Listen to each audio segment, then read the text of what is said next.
Bonjour et bienvenue dans ce 7e exercice. Comme vous le voyez, il va y encore avoir des angles et donc des rotations, mais pas nécessairement. On va justement apprendre dans cet exercice à faire ce dessin sans appliquer de rotation. Alors bien sûr, ça fonctionne quand même avec des rotations. Je pourrais faire 80, entrée, venir dessiner quelque chose qui fait, je sais pas moi, allez, je vais dessiner comme ça, 45. Donc là, il y avait 143 degrés, mais les 143 degrés, c'est jusqu'à la position finale. Si je sais que de là à là, il y a déjà 90, parce que c'est un angle droit, il me reste une rotation de 53 à opérer. Je pourrais ensuite repartir en horizontal.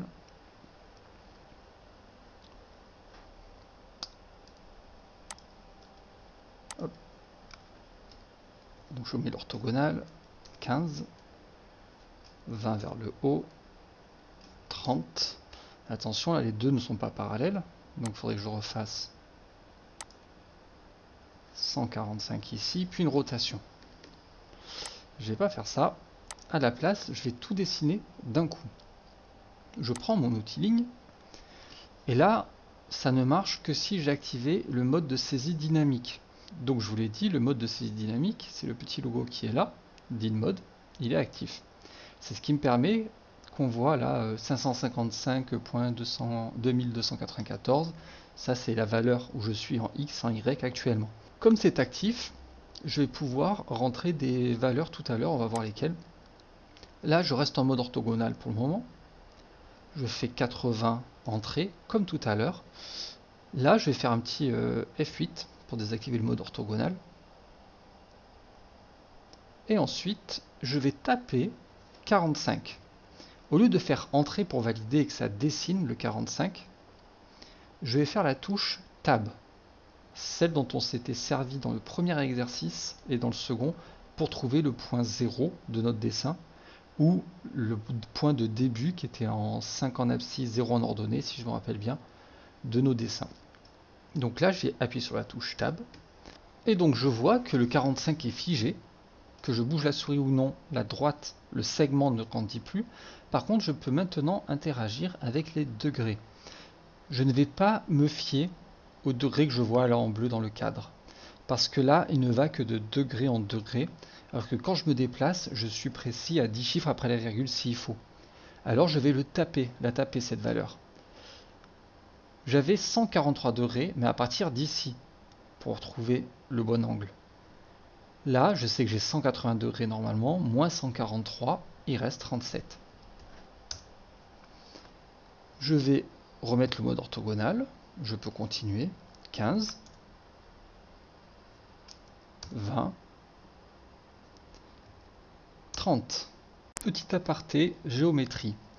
Quand deux droites sont parallèles entre elles, c'est le cas des deux segments rouges que l'on voit là, alors toute droite qui est séquente à l'une d'entre elles selon un angle est séquente avec sa parallèle selon le même angle.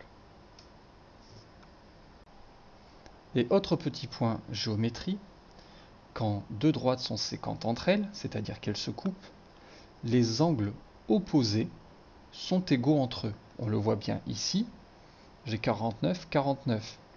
Comme là il y a 49, ici également 49. Si là j'ai 131 et 131, ben là j'ai forcément 131 et 131, puisque la somme des quatre angles ici fera toujours 360 degrés, puisque si je fais un cercle ici autour, ça complète forcément le cercle.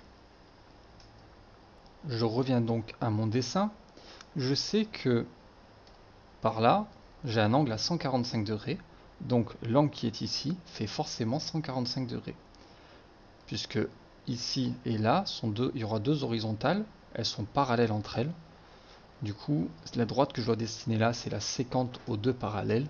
Je vais retrouver les mêmes angles dessus, aux deux endroits où je suis séquent, et les mêmes angles opposés également à l'endroit où ça se coupe.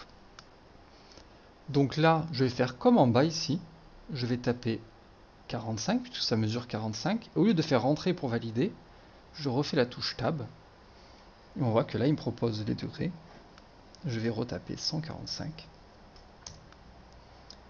Là, Je pourrais refaire 25 et à 145, mais en fait je m'en moque.